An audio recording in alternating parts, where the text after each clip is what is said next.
Praise the Lord. ദൈവനാമത്തിന് മഹത്വമുണ്ടാകട്ടെ. കാൽവറിനാഥ മിനിസ്ട്രിയുടെ Calvary meet എന്ന സുവിശേഷ പ്രസംഗ മേഖലയിലേക്ക് എല്ലാ പ്രിയപ്പെട്ടവർക്കും കർത്താവ് യേശു ക്രിസ്തുവിൻ്റെ വിലയേറിയ നാമത്തിൽ സ്നേഹാവന്ദനം. വീണ്ടും ഒരു ദിവസം കൂടെ കർത്താവ് നമുക്ക് ദൈവവചനം കേൾക്കുവാൻ തന്ന ഈ അനുഗ്രഹീതമായ സമയത്തിനായിട്ട് നമുക്ക് ദൈവത്തെ സ്തുതിക്കാം. ഇതൊരാത്മീയ ശുശ്രൂഷയാകിയാൽ പ്രാർത്ഥനയോടെ നമുക്ക് ആരംഭിക്കാം. കണ്ണുകളടച്ച് നമുക്ക് പ്രാർത്ഥിക്കാം.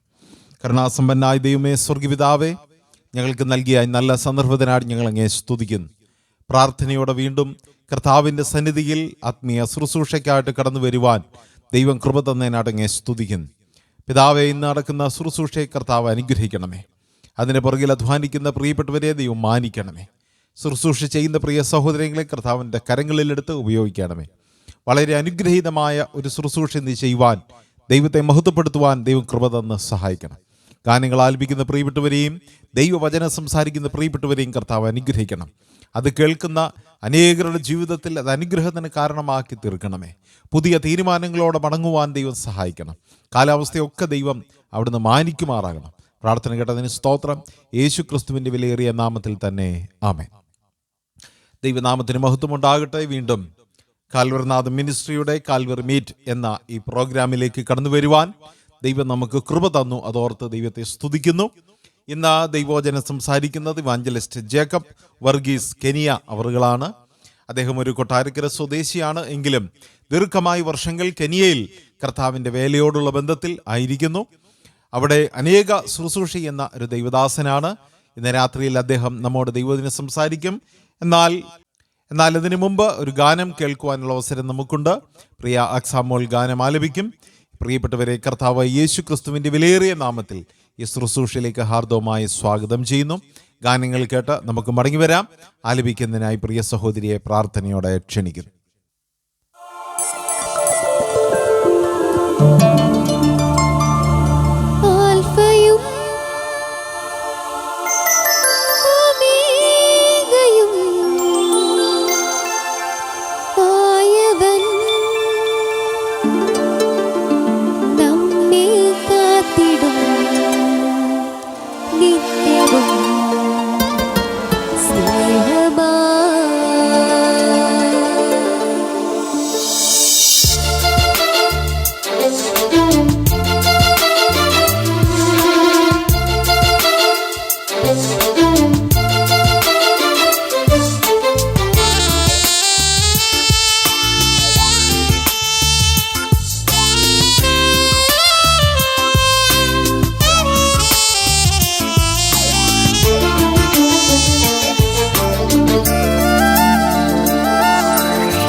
വളരെ അനുഗ്രഹീതമായ ഒരു ഗാനം. നാം ആ ഗാനം കേട്ട് ദൈവത്തെ സ്തുതിക്കായിരുന്നു. പ്രിയമകളോടുള്ള നന്ദി ദൈവസന്നിധിയിൽ അറിയിക്കുന്നു. ക്രിസ്തീയ ജീവിതത്തിൽ നാം അത്യാവശ്യം പിടിച്ചുകൊള്ളേണ്ടുന്ന ചില ആത്മീയ മർമ്മങ്ങളെ, യാഥാർത്ഥ്യങ്ങളെ ഇന്ന് രാത്രി കർത്താവിൻ്റെ ദാസിലൂടെ കേൾക്കുവാൻ നമുക്ക് ദൈവം കൃപ നൽകട്ടെ. സംസാരിപ്പാൻ കർത്താവിൻ്റെ ദാസിന് കൃപ ലഭിക്കുന്നതിന് വേണ്ടി നാം പ്രാർത്ഥനയോടെ ദൈവസന്നിധിയിലായിരിക്കാം. കർത്താവിൻ്റെ ദാസൻ ഇവാഞ്ചലിസ്റ്റ് ജേക്കബ് വർഗീസ് കെനിയ അവറുകളെ എല്ലാ ബഹുമാനത്തോടും സ്നേഹത്തോടും ദൈവവചന ശുശ്രൂഷയ്ക്കായിട്ട് ക്ഷണിക്കുന്നു. ദൈവനാമം വാഴ്ത്തപ്പെടുമാറാകട്ടെ. ഇന്ന് കാൽവറിനാഥം മിനിസ്ട്രീസിൻ്റെ ഫ്ലോറിൽ നിന്നുകൊണ്ട് ദൈവവചനത്തിലേക്ക് ശ്രദ്ധിക്കുവാൻ നമുക്ക് ദൈവം ഒരവസരം തന്നല്ലോ. നന്ദിയോടുകൂടെ ദൈവത്തിന് സ്തോത്രം ചെയ്യുന്നു. ഇന്നത്തെ ചെറിയ ആലോചനയ്ക്കായിട്ട് എഫേസ്യർക്ക് എഴുതിയ ലേഖനം 1-ാം അധ്യായത്തിൽ നിന്ന് ചില വാക്യങ്ങൾ വായിക്കുവാനായിട്ട് ഞാൻ ആഗ്രഹിക്കുന്നത്. ഞാനത് വായിച്ച് കേൾപ്പിക്കാം. എഫേസ്യർക്ക് എഴുതിയ ലേഖനം 1-ാം അധ്യായം 3 മുതൽ 14 വരെയുള്ള വാക്യങ്ങൾ. സ്വർഗത്തിലെ സകല ആത്മീക അനുഗ്രഹത്താലും നമ്മെ ക്രിസ്തുവിൽ അനുഗ്രഹിച്ചിരിക്കുന്ന നമ്മുടെ കർത്താവായ യേശുക്രിസ്തുവിൻ്റെ ദൈവവും പിതാവുമായവൻ വാഴ്ത്തപ്പെട്ടവൻ. നാം തൻ്റെ സന്നിധിയിൽ വിശുദ്ധരും നിഷ്കളങ്കരും ആകേണ്ടതിന് അവൻ ലോകസ്ഥാപനത്തിന് മുമ്പേ അവനിൽ തിരഞ്ഞെടുക്കുകയും തിരുഹിതത്തിൻ്റെ പ്രസാദപ്രകാരം യേശുക്രിസ്തു മുഖാന്തരം നമ്മെ ദത്തെടുക്കേണ്ടതിന് അവൻ പ്രിയനായവനിൽ നമുക്ക് സൗജന്യമായി നൽകിയ തൻ്റെ കൃപാമഹത്വത്തിൻ്റെ പുകഴ്ചയ്ക്കായി സ്നേഹത്തിൽ നമ്മെ മുൻനിയമിക്കുകയും ചെയ്തുവല്ലോ. അവനിൽ നമുക്ക് അവൻ്റെ രക്തത്താൽ അതിക്രമങ്ങളുടെ മോചനമെന്ന വീണ്ടെടുപ്പുണ്ട്. അത് അവൻ നമുക്ക് താൻ ധാരാളമായി കാണിച്ച കൃപാധന പ്രകാരം സകല ജ്ഞാനവും വിവേകവുമായി നൽകിയിരിക്കുന്നു. അവനിൽ താൻ മുൻ നിർണയിച്ച തൻ്റെ പ്രസാദത്തിന് തക്കവണ്ണം തൻ്റെ ഹിതത്തിൻ്റെ മർമ്മം അവൻ നമ്മോട് അറിയിച്ചു. അത് സ്വർഗത്തിലും ഭൂമിയിലുമുള്ളതെല്ലാം പിന്നെയും ക്രിസ്തുവിൽ ഒന്നായി ചേർക്ക എന്നിങ്ങനെ കാലസമ്പൂർണതയിലെ വ്യവസ്ഥയ്ക്കായിക്കൊണ്ട് തന്നെ അവനിൽ നാം അവകാശവും പ്രാപിച്ചു. തൻ്റെ ഹിതത്തിൻ്റെ ആലോചന പോലെ സകലവും പ്രവർത്തിക്കുന്നവൻ്റെ നിർണയപ്രകാരം മുൻ നിയമിക്കപ്പെട്ടത് മുമ്പിൽ കൂട്ടി ക്രിസ്തുവിൽ ആശവച്ചവരായ ഞങ്ങൾ അവൻ്റെ മഹത്വത്തിൻ്റെ പുകഴ്ചയ്ക്കാകേണ്ടതിന് തന്നെ. അവനിൽ നിങ്ങൾക്കും നിങ്ങളുടെ രക്ഷയെക്കുറിച്ചുള്ള സുവിശേഷം എന്ന സത്യവചനം നിങ്ങൾ കേൾക്കുകയും അവനിൽ വിശ്വസിക്കുകയും ചെയ്തിട്ട് തൻ്റെ സ്വന്തം ജനത്തിൻ്റെ വീണ്ടെടുപ്പിന് വേണ്ടി തൻ്റെ മഹത്വത്തിൻ്റെ പുകഴ്ചയ്ക്കായിട്ട് നമ്മുടെ അവകാശത്തിൻ്റെ അച്ചാരമായ വാഗ്ദത്തത്തിന് പരിശുദ്ധാത്മാവിനാൽ മുദ്രയിട്ടിരിക്കുന്നു. ദൈവം തൻ്റെ വചനം നമുക്ക് അനുഗ്രഹിച്ച് നൽകുമാറാകട്ടെ. നാം ഇവിടെ വായിച്ച ഈ ഭാഗത്ത് അപ്പോസ്തലനായ പൗലോസ് പരിശുദ്ധാത്മ നിയോഗത്താൽ നമ്മോട് ചില കാര്യങ്ങൾ ഓർപ്പിക്കുകയാണ്. ഈ ഭാഗത്തു നിന്ന് 3 പ്രധാനപ്പെട്ട കാര്യങ്ങൾ നിങ്ങളുടെ ശ്രദ്ധയിലേക്ക് കൊണ്ടുവരണം എന്നാണ് ഞാൻ ദൈവകൃപയിൽ ആശ്രയിച്ച് ആഗ്രഹിക്കുന്നത്. നാം ഇവിടെ വായിക്കുന്നതിൻ്റെ 3 പ്രത്യേകമായ പദപ്രയോഗങ്ങൾ നാം വായിക്കുന്നത്. 1 തിരഞ്ഞെടുക്കുക, 2 നമുക്ക് നൽകിയിരിക്കുന്നു, 3 മുദ്രയിട്ടിരിക്കുന്നു. ഈ 3 പ്രധാനപ്പെട്ട പദപ്രയോഗങ്ങൾ അപ്പോസ്തലനായ പൗലോസ് വളരെ മനോഹരമായിട്ട് പരിശുദ്ധാത്മാവ് നമ്മോട് ഓർപ്പിക്കുന്ന രീതിയിൽ വീണ്ടും നമ്മളോട് സംസാരിക്കട്ടെ എന്ന് ഞാനും പ്രാർത്ഥിക്കുകയാണ്. ദൈവമക്കളായിരിക്കുന്നവർ ദൈവത്തെ എന്തുകൊണ്ട് സ്തുതിക്കണം, സ്തോത്രം ചെയ്യണം, ദൈവത്തിന് നന്ദി കരയറ്റണം എന്നുള്ളത് വളരെ ദൈവം ആഗ്രഹിക്കുന്ന ഒരു കാര്യമാണ്. അത് എന്തുകൊണ്ട് ചെയ്യണം എന്ന് പലപ്പോഴും നമ്മെ ഓർമ്മിപ്പിക്കേണ്ട ആവശ്യം നമുക്ക് തന്നെയുണ്ട്. നാം ദൈവവചനം വായിക്കുമ്പോഴൊക്കെയും അതാണ് നമ്മെ ദൈവം ഓർപ്പിക്കുന്നത്. ഒന്നാമതായിട്ട് നാം തിരഞ്ഞെടുക്കപ്പെട്ടവരാണ്. അത് ദൈവം ചെയ്ത ഒരു വലിയ നന്മയാണ്. നമ്മോട് ദൈവം കാണിച്ച ഒരു നന്മയാണ്. ദൈവത്തിൻ്റെ ഹിതപ്രകാരം ദൈവം നമ്മളോട് മനഃപൂർവ്വമായിട്ട് ആ രീതിയിൽ ഇടപെടുകയാണ് ചെയ്തത്. ഒരു കാലത്തും നമുക്കങ്ങനെ വരുവാനായിട്ട്, ദൈവത്തിൻ്റെ തിരഞ്ഞെടുപ്പിന് അർഹതയുള്ളവരായി തീരുവാനായിട്ട് യാതൊരു പദവികളോ അതിനുള്ള എന്തെങ്കിലും പുകഴ്ചയോ നമുക്കില്ല. പക്ഷേ ദൈവം നമ്മെ തൻ്റെ ഹിതപ്രകാരം തിരഞ്ഞെടുത്തു. നമ്മൾ 4 മുതൽ 6 വരെയുള്ള വാക്യങ്ങളിൽ സകല ആത്മീയ അനുഗ്രഹത്താലും നമ്മെ ക്രിസ്തുവിൽ അനുഗ്രഹിച്ചിരിക്കുന്നു. നാം തൻ്റെ സന്നിധിയിൽ വിശുദ്ധരും നിഷ്കളങ്കരും ആകേണ്ടതിന് അവൻ ലോകസ്ഥാപനത്തിന് മുമ്പേ നമ്മെ അവനിൽ തിരഞ്ഞെടുത്തു, ക്രിസ്തുയേശുവിൽ തിരഞ്ഞെടുത്തു. അത് പിതാവായ ദൈവം പ്രത്യേകമായി നമ്മോട് കാണിച്ച ഒരു അനുഗ്രഹത്തിൻ്റെ ക്രിയയാണ്. അത് നാം ഒരിക്കലും നമുക്കത് മനസ്സിലാക്കുവാൻ കഴിയുന്നതിനേക്കാൾ ഉപരിയായി നമ്മുടെ കാലത്തിൻ്റേതായ ഏതെങ്കിലും അളവുകോൽ കൊണ്ട് അളക്കുവാൻ കഴിയാത്ത രീതിയിലുള്ളൊരു കാര്യമായിട്ടാണ് ദൈവത്തിൻ്റെ പ്ലാൻ ആ രീതിയിലാണ് നമ്മളോട് ഇടപെട്ടത്. നമുക്ക് ഇവിടെ വായിക്കാൻ കഴിയുന്ന തിരുഹിതത്തിൻ്റെ പ്രസാദപ്രകാരം, ദൈവത്തിൻ്റെ പ്രസാദം, ഗോഡ്സ് വിൽ, അതെപ്പോഴും നമ്മെ ഭരിച്ചുകൊണ്ടിരിക്കേണ്ട ഒരു കാര്യം തന്നെയാണ്. നാം ഈ ലോകത്തിൽ ജീവിക്കുമ്പോൾ നമ്മുടെ ഹിതം പലപ്പോഴും കാലത്തിനനുസരിച്ച് സമയത്തിനനുസരിച്ച് നമ്മുടെ പ്രായത്തിനനുസരിച്ച് ഇതൊക്കെയും വ്യത്യാസപ്പെട്ടുകൊണ്ടിരിക്കും. എന്നാൽ ദൈവത്തിൻ്റെ ഹിതം നമ്മൾക്ക് വേണ്ടി ദൈവം തൻ്റെ പുത്രനെ അയച്ചത് മുഖാന്തരം ആ ദൈവഹിതം പൂർണ്ണമായിട്ട് വെളിപ്പെടുത്തിയത് മുതൽ ഇന്നുവരെയും ദൈവത്തിൻ്റെ ഹിതം ഒരേ രീതിയിലാണ് നീങ്ങുന്നത്. അതുകൊണ്ടാണ് സുവിശേഷം ഇന്നും അനേക സ്ഥലങ്ങളിൽ അനേകർക്ക് കേൾക്കുവാനായിട്ട് ഇന്നും ദൈവത്തിന് ഇഷ്ടമുള്ളത്, അല്ലെങ്കിൽ ദൈവം ആ രീതിയിൽ പ്രവർത്തിക്കുന്നത്.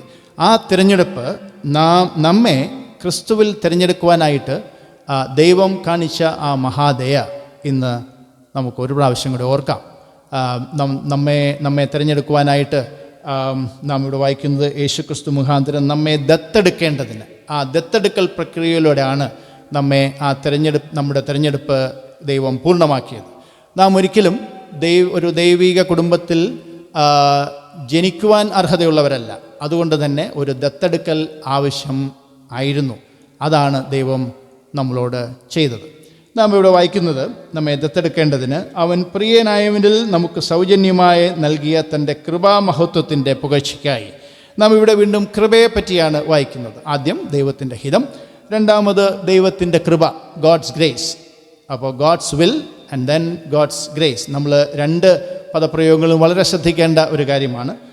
കൃപാമഹത്വത്തിൻ്റെ പുകഴ്ചയ്ക്കായി സ്നേഹത്തിൽ നമ്മെ മുൻനിയമിക്കുകയും ചെയ്തുവല്ലോ. അതുകൊണ്ട് അവനിൽ നമുക്ക് അവൻ്റെ രക്തത്താൽ അതിക്രമങ്ങളുടെ മോചനമെന്ന വീണ്ടെടുപ്പുണ്ട്. അത് അവൻ നമുക്ക് ധാരാളമായി കാണിച്ച കൃപാധനപ്രകാരം സകല ജ്ഞാനവും വിവേകവുമായി നൽകിയിരിക്കുന്നു.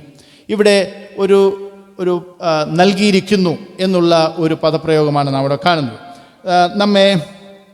നമ്മെ ദത്തെടുത്തു, നമ്മെ തിരഞ്ഞെടുത്ത മുഖാന്തരം ദത്തെടുത്തു. അപ്പോൾ നമ്മെ കുടുംബത്തിൻ്റെ, ഒരു രാജകീയ കുടുംബത്തിൻ്റെ, അപ്പോസ്തലനായ പത്രോസ് എഴുതിയിരിക്കുന്നത് പോലെ ആ വലിയ ഒരു കുടുംബത്തിൻ്റെ ഭാഗമായിട്ട് നമ്മെ ദൈവം ചേർത്തുകൊണ്ടു.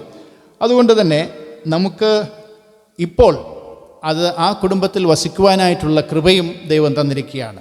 നമ്മോട് ദൈവം ഇടപെടുന്നു എന്നുള്ളതാണ് ഈ വാക്യങ്ങളിൽ നമുക്ക് കാണാൻ കഴിയുന്നത്. പ്രത്യേകിച്ചും 7-ാം വാക്യം മുതൽ 12-ാം വാക്യം വരെ നാം വായിച്ചാൽ നമ്മോട് ദൈവം ഇടപെട്ടുകൊണ്ടിരിക്കുന്നു. God deals with us.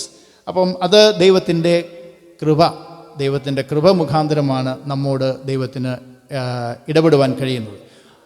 അപ്പോഴും നമുക്ക് ചിന്തിക്കുവാനുള്ളൊരു കാര്യം, നമ്മുടെ ഭാഗത്തുനിന്ന് ചിന്തിക്കുവാനുള്ളൊരു കാര്യം, നമ്മോട് ദൈവം കൃപ കാണിക്കേണ്ടതിന് നമുക്ക് യാതൊരു അർഹതയുമില്ല. കൃപയെപ്പറ്റി നാം ചിന്തിക്കുമ്പോൾ അതാണല്ലോ അതിൻ്റെ ഡെഫിനിഷൻ തന്നെ.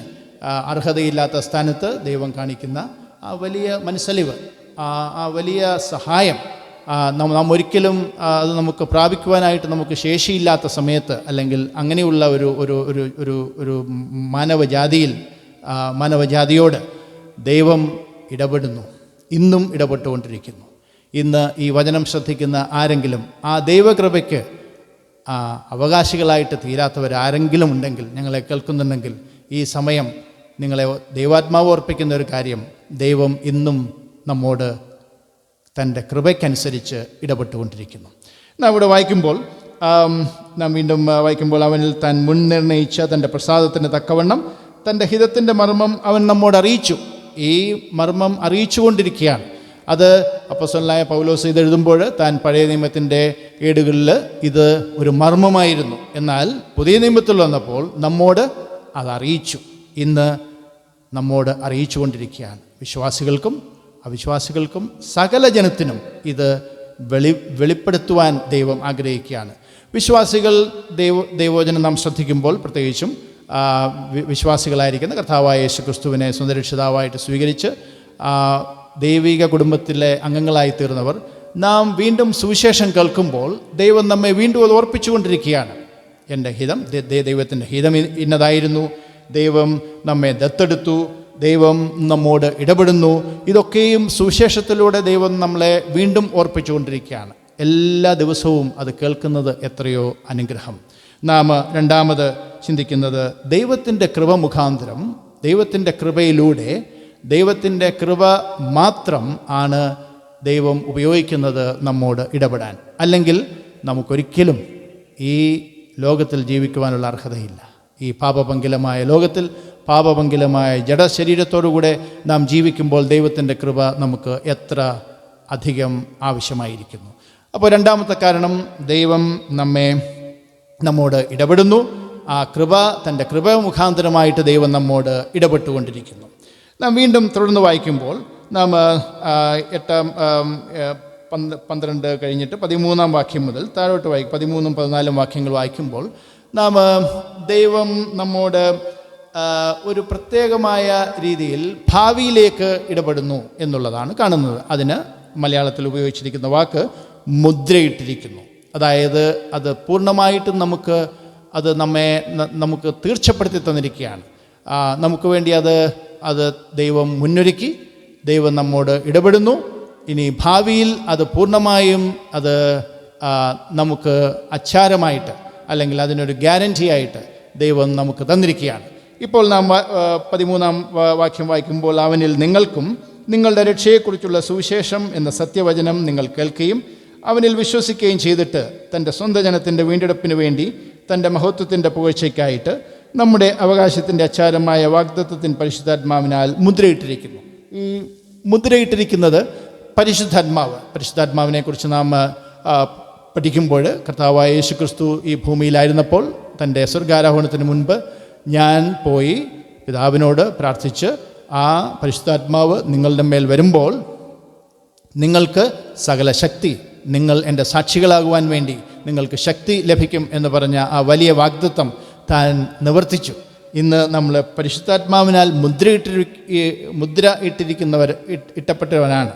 ആ രീതിയിൽ നമുക്ക് ലഭിച്ചിരിക്കുന്ന വലിയൊരു വാഗ്ദത്തമാണ് നാം ഇവിടെ കാണുന്നത്. ഗോഡ്സ് പ്രോമിസ്, ദൈവം നമുക്ക് വാഗ്ദത്തം ചെയ്തിരിക്കുന്നു.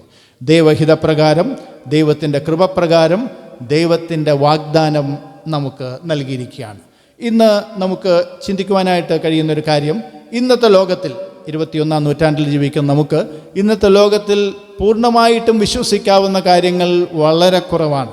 ഇന്ന് കാണുന്നതല്ല നാളെ, അതിന് വളരെ മാറ്റങ്ങൾ വന്നുകൊണ്ടിരിക്കുകയാണ്. ഈ ലോകം ഒരിക്കലും ഒരു പൂർണ്ണമായിട്ട് വിശ്വസിക്കാൻ പറ്റുന്ന ഒരു ലോകമോ അതിൻ്റെ വ്യവസ്ഥയോ അല്ല. എന്നാൽ ദൈവവചനം നമ്മെ ഉദ്ബോധിപ്പിക്കുന്നത് വാഗ്ദത്തത്തിൻ പരിശുദ്ധാത്മാവിനാൽ നമ്മെ മുദ്രയിട്ടിരിക്കുകയാണ്. ഈ ലോകത്തിന് നൽകുവാൻ കഴിയാത്ത മതങ്ങൾക്കോ ഏതെങ്കിലും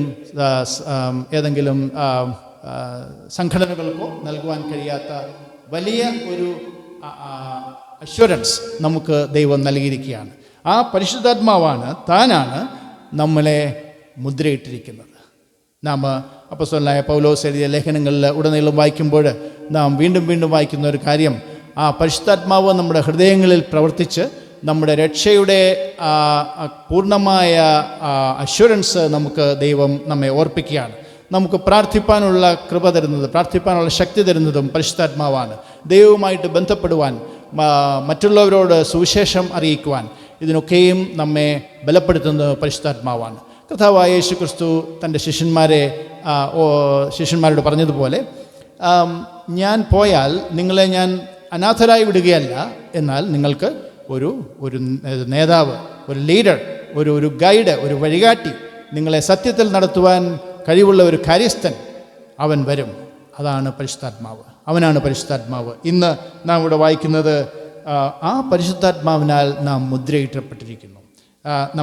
നമ്മെ തിരഞ്ഞെടുത്തത് മാത്രമല്ല, നമ്മോട് ഇടപെടുന്ന ദൈവം മാത്രമല്ല, നമ്മെ തൻ്റെ ആത്മാവിനാൽ മുദ്രയിട്ട ഒരു ദൈവമാണ് നാം ഇന്ന് ഈ ഭാഗത്ത് നാം കണ്ടത്.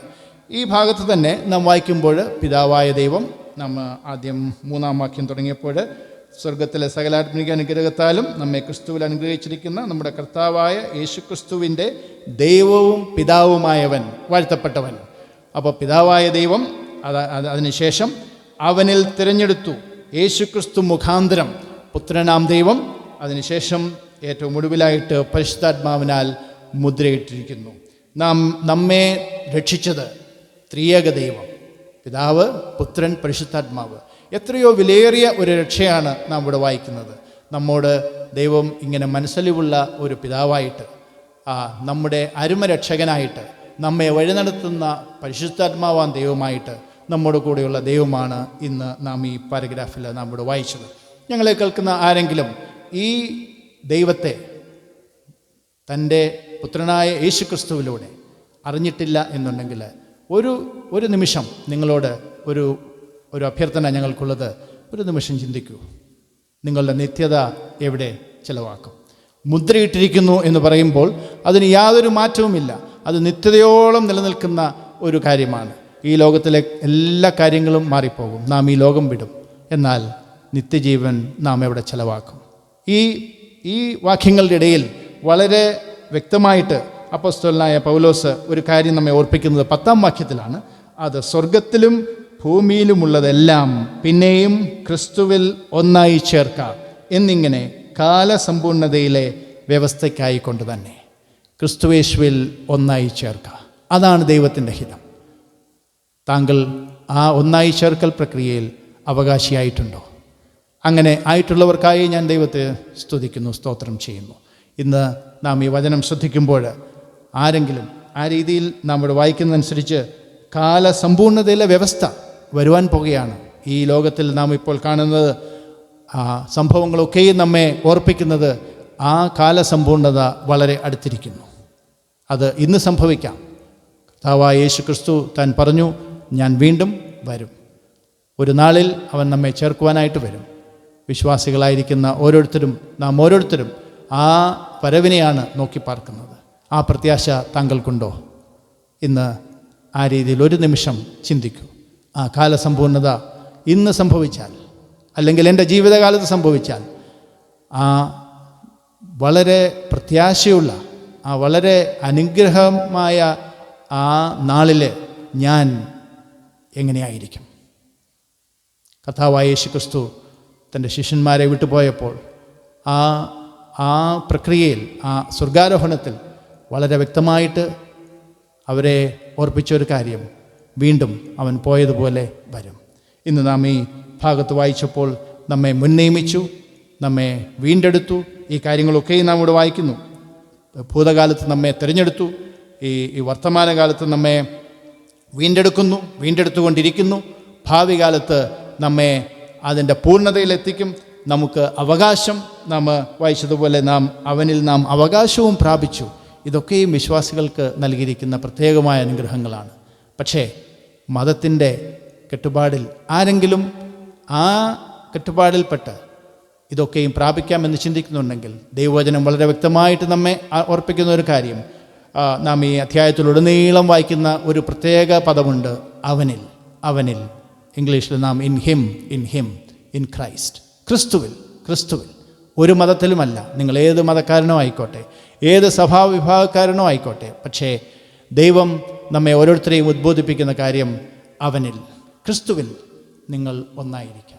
അവനെ സ്വന്തം രക്ഷിതാവായി സ്വീകരിച്ച്, കർത്താവായ യേശുക്രിസ്തു എൻ്റെ പാപത്തിൻ്റെ ശമ്പളമായ മരണം ഏറ്റെടുത്തു, കാൽവരി ക്രൂശിൽ ഏറ്റെടുത്തു. അവൻ ഉയർത്തെഴുന്നേറ്റു, ഇന്നും ജീവിക്കുന്നു. അവൻ കാലസമ്പൂർണതയിൽ മടങ്ങി വരും എന്നുള്ള ആ വിലയേറിയ പ്രത്യാശ താങ്കൾക്കുണ്ടോ എന്നൊന്ന് ഒരു നിമിഷം ചിന്തിക്കൂ. ഇന്ന് ഈ ദൈവവചനം കേട്ട എല്ലാവരും ദൈവത്തിൻ്റെ ഹിതം, നാം ആദ്യത്തെ വാക്യങ്ങൾ വായിച്ചതുപോലെ ദൈവത്തിൻ്റെ ഹിതപ്രകാരം ദൈവം തിരഞ്ഞെടുക്കുവാൻ ആഗ്രഹിക്കുകയാണ്. പക്ഷേ ഒരു പ്രത്യേകമായ ഒരു റെസ്പോൺസ്, അതിന് പ്രതികരിക്കേണ്ടത്, നമ്മുടെ പ്രതികരണം ദൈവത്തിൻ്റെ മുമ്പിൽ വളരെ പ്രധാനപ്പെട്ടതാണ്. എന്തുകൊണ്ട്? ആദാമിനെയും ഹവ്വയെയും സൃഷ്ടിച്ചപ്പോൾ ആദിമ മനുഷ്യൻ ആ തിരഞ്ഞെടുപ്പിൽ പരാജയപ്പെട്ടു. ഇന്നും അനേകർ പരാജയപ്പെട്ടുകൊണ്ടിരിക്കുന്നു. വളരെ ദുഃഖകരമായൊരു വസ്തുതയാണത്. താങ്കൾ എന്ത് തിരഞ്ഞെടുക്കുന്നു? ദൈവം നമ്മെ ഒരിക്കലും ഒരു പാവകളായിട്ടോ അല്ലെങ്കിൽ നമ്മൾ യാന്ത്രികമായിട്ട് ജീവിക്കുന്നവരായിട്ടോ അല്ല ദൈവം നമ്മെ സൃഷ്ടിച്ചിരിക്കുന്നത്. നമുക്ക് തിരഞ്ഞെടുക്കുവാനുള്ള അവകാശമുണ്ട്. ദൈവം നമ്മെ തിരഞ്ഞെടുക്കുവാൻ ആഗ്രഹിക്കുന്നു. പക്ഷേ ഞാൻ അതിനെങ്ങനെ പ്രതികരിക്കും? അപ്പോസ്തലനായ പൗലോസ് എഴുതിയ പല ലേഖനങ്ങളും വായിക്കുമ്പോൾ അദ്ദേഹം തൻ്റെ സാക്ഷ്യം തന്നെ താൻ പറഞ്ഞിട്ടുണ്ട്. ഞാൻ ഒരു കാലത്ത് മറ്റു കാര്യങ്ങളെ തിരഞ്ഞെടുത്തവനായിരുന്നു, മതത്തെ, എൻ്റെ തന്നെ ഇച്ഛാശക്തിയെ, ഇതൊക്കെയും തിരഞ്ഞെടുത്തവനായിരുന്നു. എന്നാൽ ഞാൻ ക്രിസ്തുവിനെ കണ്ടെത്തിയപ്പോൾ, ക്രിസ്തു എൻ്റെ പാപത്തിനു വേണ്ടി മരിച്ചു, അവനാണ് ഏകരക്ഷകൻ എന്ന് മനസ്സിലാക്കിയപ്പോൾ, അതൊക്കെ ഞാൻ ചപ്പും ചവറുമായി എണ്ണി. തൻ്റെ എല്ലാ ക്വാളിഫിക്കേഷൻസും താൻ വിട്ടുകളഞ്ഞു. ഒരേ ഒരു ക്വാളിഫിക്കേഷൻ മാത്രമേ നമ്മെ നിത്യജീവന് അവകാശികളാക്കി തീർക്കുകയുള്ളൂ. നാം ഇന്ന് പൗലോസ് അപ്പോസ്തലനോട് ചേർന്ന് ഒരു കാര്യം നാമും ഇങ്ങനെ പറയാൻ നമുക്ക് കഴിയുമോ? ക്രിസ്തു മാത്രം. Nobody else, nothing else. മറ്റ് യാതൊന്നുമില്ല, മറ്റ് യാതൊരുത്തിനുമില്ല. ക്രിസ്തു മാത്രം രക്ഷകൻ. നാം ഇവിടെ വായിച്ചതനുസരിച്ച് നമുക്ക് പിതാവായ ദൈവം, പുത്രനാം ദൈവം, പരിശുദ്ധാത്മാവാം ദൈവം നമ്മെ വീണ്ടെടുക്കുവാനായിട്ട് ഈ ത്രിയേക ദൈവം കാണിച്ച എല്ലാ കൃപയ്ക്കും എല്ലാ മനസ്സലിവിനും നാം നന്ദിയുള്ളവരായിട്ട് ദൈവത്തിന് സ്തോത്രം ചെയ്യാം. ദൈവനാമം വാഴ്ത്തപ്പെടുമാറാകട്ടെ. വളരെ ശക്തമായ ഒരു ദൂത് ഇന്ന് രാത്രിയിലും കേൾക്കുവാൻ ദൈവം നമുക്ക് കൃപ തന്നു. അപ്പോസ്തലനായ പൗലോസ് എഴുതിയതുപോലെ, ഞാൻ നല്ല പോർ പൊരുതി ഓട്ടം തികച്ചു. അദ്ദേഹത്തിൻ്റെ ജീവിതത്തിലെ പോരാട്ടങ്ങളിലെല്ലാം വിജയം നേടി, വിശ്വാസത്തോടെ ഭക്തിയോടെ നല്ലൊരു വിജയം നേടുവാൻ ദൈവം കൃപ ചെയ്തു. ഒരിക്കൽ പോലും പരാജയപ്പെട്ടു പോകാൻ ദൈവം അദ്ദേഹത്തെ അനുവദിച്ചില്ല. അദ്ദേഹം എഴുതി നമുക്ക് ലേഖനങ്ങളെ നൽകുമ്പോൾ നമ്മോട് പറയുകയാണ്, നാമും വിജയിക്കുന്ന കൂട്ടത്തിലായിരിക്കണം. പ്രിയപ്പെട്ടവരെ, ഈ ലോകത്തിൽ പാപജടിലമായൊരു അന്തരീക്ഷത്തിലാണ് നാം ജീവിക്കുന്നത്. ജന്മനാ നാം പാപികളായി തന്നെ ജനിക്കുന്നു. പാപശരീരമാണ് നമുക്കുള്ളത്. പാപത്തിലാണ് നാം മരിക്കുന്നത്. നിത്യ നാശത്തിലേക്ക്, നരകത്തിലേക്കാണ് മനുഷ്യൻ്റെ ഭാവി സ്ഥലം. എന്നാൽ അവിടെ നിന്ന് മനുഷ്യനെ രക്ഷിക്കുവാൻ കർത്താവ് യേശു ക്രിസ്തു കഴിഞ്ഞ 2000 വർഷം മുമ്പ് താഴെ ഭൂമിയിലേക്ക് കടന്നു വന്നു. നമ്മിൽ ഒരാളെ പോലെ ജീവിച്ച് നമുക്ക് വേണ്ടി ആ കഷ്ടത അനുഭവിച്ച് മരിച്ച് അടക്കപ്പെട്ട് ഉയർത്തെഴുന്നേറ്റ് കർത്താവ് ഇന്നും ജീവിക്കുന്നു. അതുകൊണ്ട് തന്നെ സകല മനുഷ്യരും, പാപികളായിരിക്കുന്ന സകല മനുഷ്യരും ആ കർത്താവായ യേശു ക്രിസ്തുവിൽ വിശ്വസിക്കണമെന്ന് കർത്താവ് ആഗ്രഹിക്കുന്നു. നമുക്കിങ്ങനെ പറയാം, കർത്താവെ, ഞാനൊരു പാപിയാണ്, എൻ്റെ പാപത്തിൻ്റെ പരിഹാരത്തിന് വേണ്ടിയാണ് അങ്ങ് ക്രൂശിൽ മരിച്ചത്, ഞാനത് വിശ്വസിക്കുന്നു. എൻ്റെ സകല പാപങ്ങളും അവിടുന്ന് ക്ഷമിക്കണമേ, എന്നെ അവിടുത്തെ മകനായി മകളായി സ്വീകരിക്കണമേ. ഈ സമർപ്പണ പ്രാർത്ഥനയ്ക്ക് നമ്മെ ഒരു പുതിയ മനുഷ്യനാക്കി തീർക്കാനായിട്ട് കഴിയും.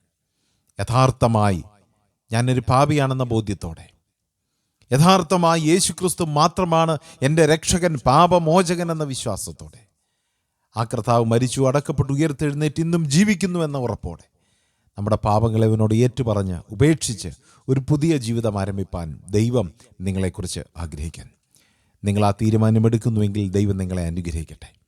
പുതിയ തീരുമാനത്തോടെ, പുതിയ ആശയത്തോടെ, ലക്ഷ്യത്തോടെ ജീവിപ്പാൻ ദൈവം നമ്മെ സഹായിക്കട്ടെ. നമ്മളെക്കുറിച്ചുള്ള ദൈവത്തിൻ്റെ ഉദ്ദേശം, ദൈവത്തിൻ്റെ ഇഷ്ടം പൂർത്തിയാക്കുവാൻ ഈ വചന ശുശ്രൂഷ മൂലം ഇടയാകട്ടെ എന്ന് ഞാൻ പ്രാർത്ഥിക്കുന്നു. പ്രിയദാസനോടുള്ള ഹൃദയംഗമായി നന്ദി മിനിസ്ട്രിയുടെ പേരിൽ ദൈവനാമത്തിൽ അറിയിക്കുന്നു. ദൈവം കൂടുതലായി ബലപ്പെടുത്തട്ടെ. വരുന്ന നാളുകളിൽ കെനിയയുടെ പ്രദേശങ്ങളിൽ കർത്താവിന് വേണ്ടി വളരെ ശുശ്രൂഷ ചെയ്യുവാൻ ദൈവം കർത്താവിൻ്റെ ദാസനെ എടുത്ത് ഉപയോഗിക്കട്ടെ എന്ന് ഞാനും പ്രാർത്ഥിക്കുന്നു. ഇതൊരാത്മീയ ശുശ്രൂഷയാകിയാൽ പ്രാർത്ഥിച്ച് അവസാനിപ്പിക്കാം. കണ്ണുകളടയ്ക്കാം, നമുക്ക് പ്രാർത്ഥിക്കാം. കരുണാസമ്പന്നായ ദൈവമേ, സ്വർഗ്ഗപിതാവേ, ഞങ്ങൾക്ക് നൽകിയ നല്ല സന്ദർഭത്തിനായിട്ട് ഞങ്ങളങ്ങേ സ്തുതിക്കുന്നു. അല്പസമയം കർത്താവിൻ്റെ സന്നിധിയിലിരുന്ന് ഗാനങ്ങളോടുകൂടെയും വചനത്തോടുകൂടി അങ്ങേ മഹത്വപ്പെടുത്തുവാനൊന്ന് കൃപ ചെയ്തു. അവിടെ ഞങ്ങളോട് സംസാരിച്ചുകൊണ്ടിരുന്നതിനായിട്ട് സ്തോത്രം. കേട്ട വചനത്തിനായിട്ട് അങ്ങേ സ്തുതിക്കുന്നു. സംസാരിച്ച ദാസനായിട്ട് സ്തോത്രം. അങ്ങ് വചനം നൽകിയതിനായിട്ട് അങ്ങേ സ്തുതിക്കുന്നു. കേട്ട ഓരോ പ്രിയപ്പെട്ടവരുടെ മേൽ ദൈവത്തിൻ്റെ കൃപയുണ്ടാകണമേ. പ്രാർത്ഥനയുടെ പ്രത്യാശയോടെ ഞങ്ങളായിരുന്നു. അവിടുത്തെ വചനം ഞങ്ങളുടെ ഹൃദയത്തെ ഭരിക്കുവാനിടയായതിനായിട്ട് സ്തോത്രം. അനേക ജീവിതങ്ങൾക്ക് അത് അനുഗ്രഹത്തിന് കാരണമാക്കി തീർക്കണമെന്ന് പ്രാർത്ഥിക്കുന്നു. ഇവിടെ പ്രസംഗിച്ച വചനം നിഷ്ഫലമായി പോകാനിടയാകരുതേ എന്ന് ഞങ്ങൾ പ്രാർത്ഥിക്കും. ഗാനങ്ങൾ ആലപിച്ച പ്രിയ മകളോട് ദൈവം എല്ലാ നന്മകളും അനുഗ്രഹങ്ങളും നൽകി അവിടുന്ന് അനുഗ്രഹിക്കണമേ. സ്തോത്രം. ഈ ശുശ്രൂഷയെ ദൈവം മാനിക്കണം. പ്രാർത്ഥനയോടെ പ്രത്യാശയോടെ ഞങ്ങൾ പിരിയട്ടെ. കൃപയാൽ ഞങ്ങളെ നിറയ്ക്കണം. വീണ്ടും കാണുവോളോടത്ത് കൃപയുടെ മറവിൽ സൂക്ഷിക്കണം. യേശു ക്രിസ്തുവിൻ്റെ വിലയേറിയ നാമത്തിൽ തന്നെ ആമേൻ. പിതാവാം ദൈവത്തിൻ്റെ സ്നേഹവും കർത്താവായ യേശു ക്രിസ്തുവിൻ്റെ കൃപയും ആശ്വസിപ്പിച്ച് വഴി നടത്തുന്ന പരിശുദ്ധാത്മാവിൻ്റെ കൂട്ടായ്മയും സഹവാസവും കാവലും നാം എല്ലാവരോടും കൂടെ ഇന്നും എന്നേക്കും ഉണ്ടായിരിക്കുമാറാകട്ടെ. ആമേൻ, ആമേൻ.